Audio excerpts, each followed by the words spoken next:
Welcome back to the Pulse here on Joy News. Now, we're still waiting to get that feed and take you live to Parliament. But before we do that, some 900,000 children in Ghana are engaged in some form of child labor. Now, Kofi is still here with me in the studio as we take a look at the data presented by the Ghana Statistical Service. 900,000 children. What kind of job are they involved in?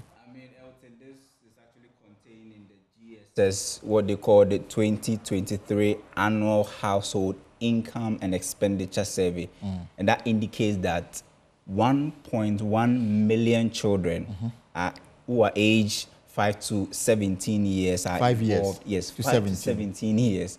That's interesting. Are involved in different forms of work in the last quarter of 2024. Now you asked about this figure on the screen. They're close to 900,000 children who are involved in sort of employment. Not most of all of them are actually involved in paid employment. If you do the breakdown, you see that a majority of them are either on the farms, or they are serving as apprentices or trainees who are not being paid. But there's 900,000 children who are involved in work or employment work is actually huge. No, but for those who are involved in farm work, I mean, the explanation could be that they are helping their parents do their farming. How does that constitute labor? I mean, let me actually read some of the interesting findings from the GSS bulletin. It says that more of the children who are involved in different forms of work are males. I mean, 56% of them are males. Now they say that you see on your screen, so male 56 and female is 44. So that tells you the gender mix of these 900,000 children that we are talking about. Majority of them, about almost 6 out of 10 are male.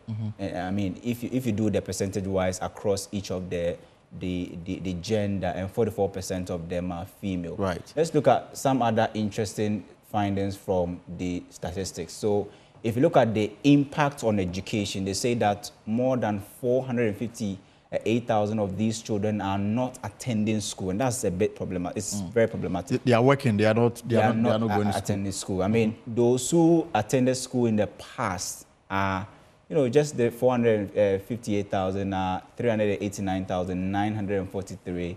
And a whopping 68,500 have They've never been to school. Never. That's why the fact that education is free at the basic level. Exactly, and even at the senior high school level, most of them are 17 years, so they qualify to be in the senior high school.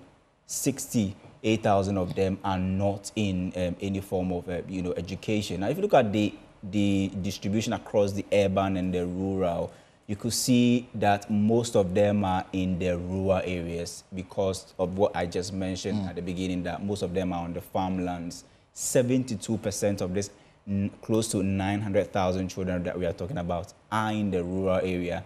And in the urban area, we are talking about 28%. Something interesting in the report about the fact that Ashanti region is leading. And they have almost the biggest component. None of the regions comes close. The Ashanti region has more than 13% of the 900,000 that we are talking about. Ashanti region is leading, followed by the Bono region. So the Bono region comes close with 12.2%. The northern region is, 11.9%. Almost all of them are in the middle and in the northern belt of the country. I'm talking about the top three in terms of the children engaged in employment work. Western North follows, number 4 with 1.8. There's 1.6 for Greater Accra region, I have for 0.8. Then you could see that the figure begins to dwindle when we look at other regions. In terms of the sectorial division of the child labor that we are looking at the moment, the services sector, previously the agriculture sector used to be a big component, but now the services sector is accounting for more than 91% of the pie. The kind of work they are doing. Exactly, and then also the agric is about 4.8% and 3.6% for the industry. So the biggest component or portion of the pie is being consumed by the services sector. If you look at the pie chart on the screen right now. Does the data explain why there's such huge number of child labor in the Ashanti region, for example? Well, it does not really go deep in terms of the reasons. I mean, these are surveys, so usually they use it to gauge some of these indicators. But if you look at regions like the Ashanti region, where, I mean, farming is predominant in most of the areas, just look at it. Those who are engaged in the employment, the types of work that they were involved in terms of those who are engaged in family work, that's the biggest component. So possibly if your father has a farmland and you are working on it, you are working for the family. So that's sort of classified under the family. That's more than 80%. Unpaid apprenticeship, 11.7%. And self-employed. Can you imagine that we have kids between 5 to 17 doing their years own who are jobs. self-employed?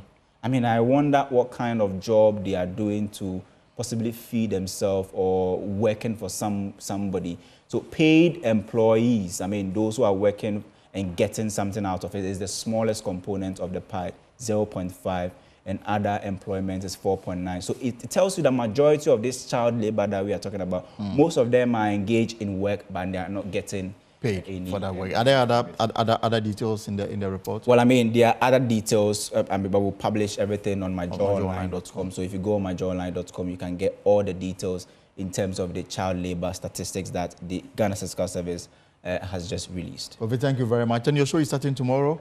Yes. So tell us about it. Yeah, Beyond the Numbers is starting tomorrow, and then Beyond with Winston Taki is purely business. So we are talking about finance, economics, and geopolitics, and then also we are looking at everything business, the local space, and then also international space. So tomorrow is the first edition.